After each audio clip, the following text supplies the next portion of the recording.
Jesus is defining. I want you to know that the devil is not in charge. The Lion of the tribe of Judah, he is the one in charge.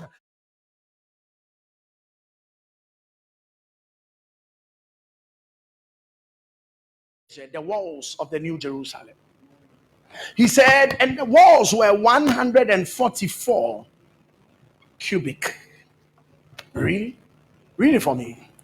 And he measured the wall thereof, 144 cubits, according to the measure of a man. Woo! That is of an angel. So we are looking at the measure of a man. I said cubic speaks of the stature of life. He measured the pillar that sits on the most holy place. He said it was 144 cubic.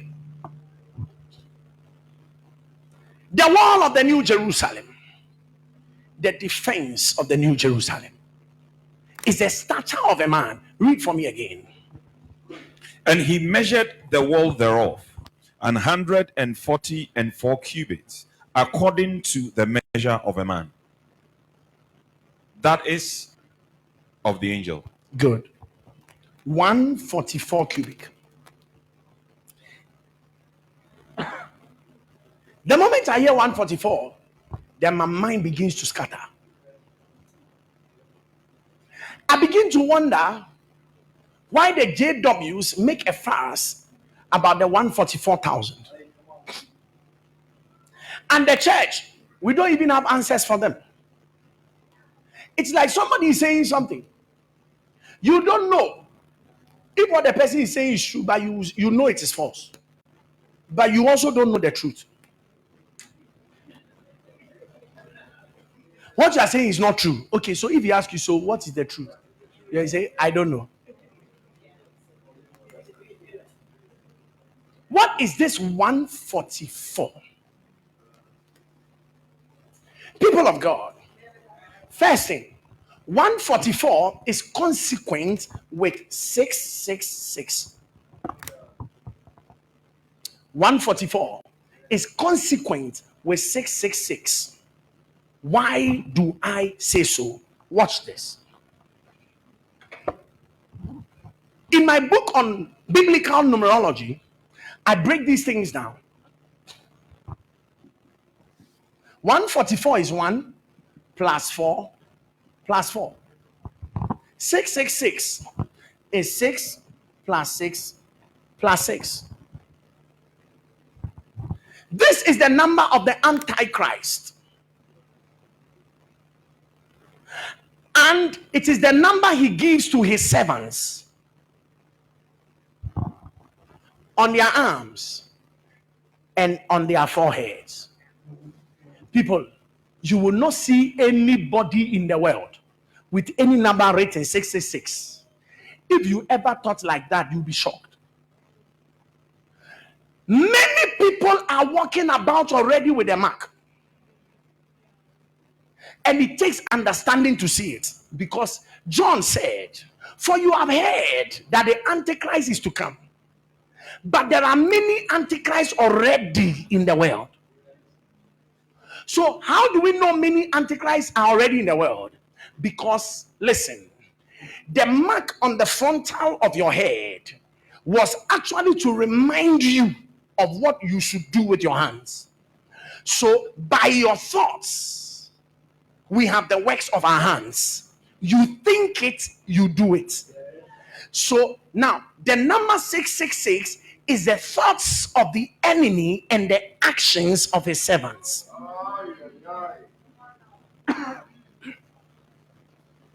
Listen, when you read Revelation, he said, that red dragon that deceiveth the whole world.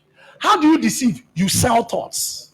He sold thoughts to Eve in the garden, and Eve acted it out. So he will sell a thought to your mind, and when you buy into that thought, you would act it out with your hand. So the mark in your forehead is the same that you are acting out in your hand. Now watch this.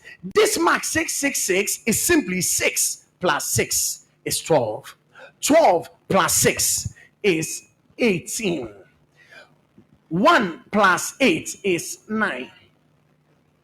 144. 1 plus 4 is 5. 5 plus 4 is 9. So when you think of the 144,000, they are 1 plus 4 plus 4 plus 0 plus 0 plus 0. 1 plus 4, 5, plus 4, 9, plus 0 plus 0 plus 0, 9. So just as God is sealing his servants in their forehead for a work, being 144,000, and I'm about to deal with 1,000 pretty soon. Watch here. This 144 is actually a code of heightened consciousness. People that are serving God at the apex, they are those with the code. So the Bible refers to them as the servants of God and the prophets of God. You can check it out in Revelation 7 and in Revelation 14. At this place, please don't lose me out. You see, you need to have a construct. The enemy sold a thought to people and they bought it. And now they became workers of Antichrist. They now oppose Christ. They now replace Christ. They will now drive Christ out of our schools. They will drive Christ out of our institutions. They will now bring new laws that will oppose the church because the devil has sold thoughts to them and they are acting it out. Now, God also has thoughts. This thought is the 144. It is the stature of the New Jerusalem. It is the height of the New Jerusalem. It is the height of the pillar of glory. If a man will enter that pillar after 6 days, now watch this. The Bible said after 6 days, God called Moses to enter the cloud. That cloud was no longer just to by way for you to know that the most holy place was the bedroom of Moses. That is how come it was only Aaron that could go there once a year, but Moses always was there, because originally when there was no tabernacle of outer court, holy place and most holy place, God was meeting with Moses, and it is the reason why the tabernacle is referred to as the tabernacle of Moses. The inner sanctum of the most holy place was Moses's bedroom. But you see, if you are familiar with God in your bedroom, now God is saying the bedroom experience is enough. Can you come up into the pillar of cloud? So Moses now had to join in that realm of experience of the pillar of cloud. In this pillar of cloud, God seals his servants. The Bible said Moses was a servant in my house. The Bible says Jesus, he is over the house. So we have a house, and this house has servants, and the servants have been sealed in their forehead and they act by their hands. This is 144. When you come into the 144 company, what does it mean? It means that you have attained full stature. The Bible said, watch this, for the perfecting of the saints. The Bible said, for the equipping of the saints.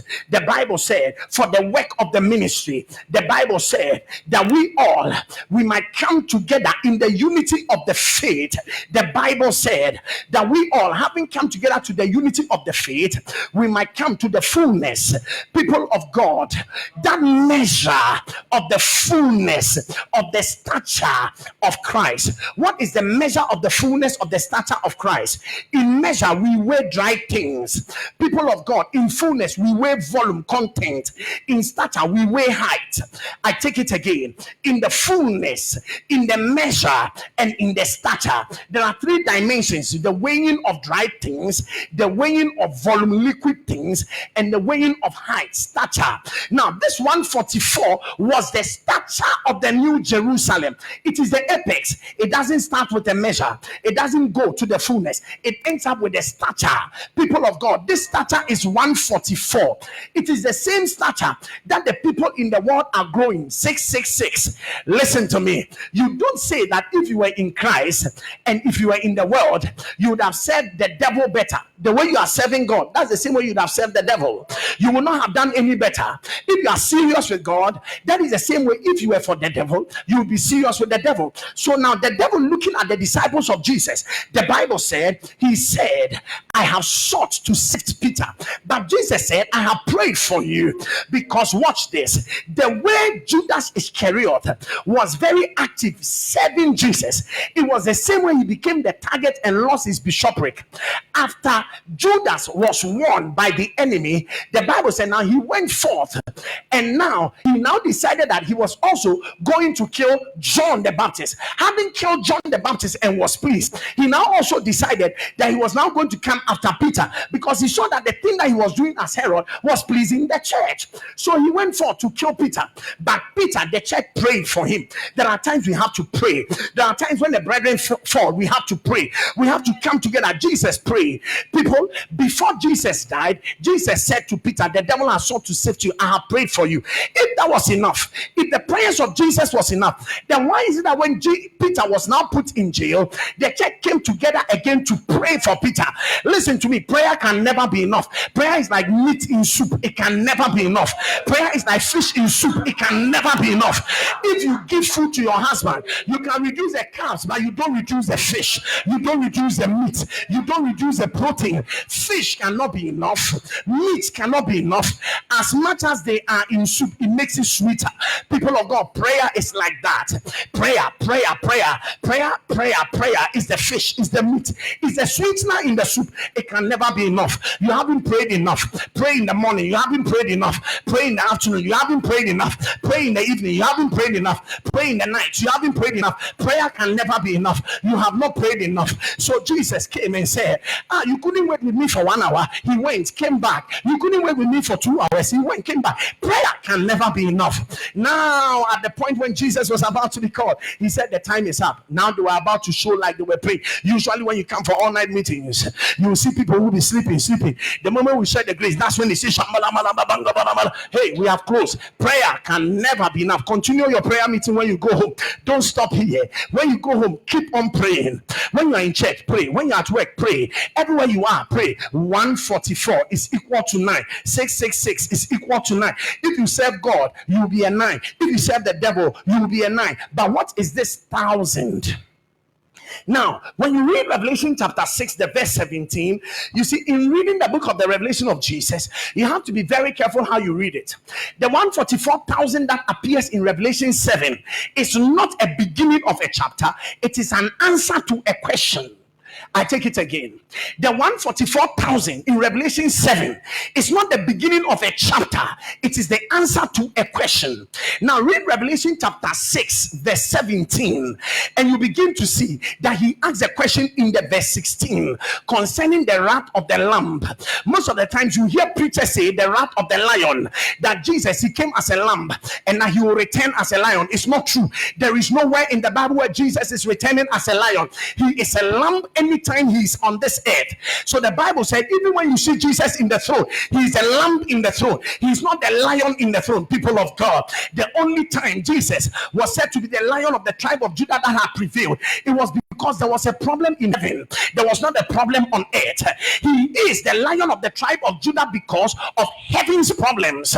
So God was looking for a man that would be able to enter the throne room and take the book that has been sealed with the 7 seals and with the 7 horns and with the 7 eyes. Who is worthy? No one was found worthy. It was not the Lamb of God. But now watch this. The elder reported and said that the lion of the tribe of Judah has prevailed. Then John in earth, he said, I saw the lamb. So in the earth domain, you will see that in the heavens he's a lion, but on earth he's a lamb. Anytime Jesus appears on earth, he appears as a lamb. Anytime the lamb appears in heaven, he appears as a lion. We have a place where we take the battle. People of God, I want to tell you, we are lambs of God, but when we transmogrify and we take on our heavenly estate, the righteous is as bold as a lion, and I be as weak as a lamb, because you are dealing in the earth realm. Whenever people think you are weak and you are a lamb, switch from the earth, move to the realm of heaven, and begin to roar.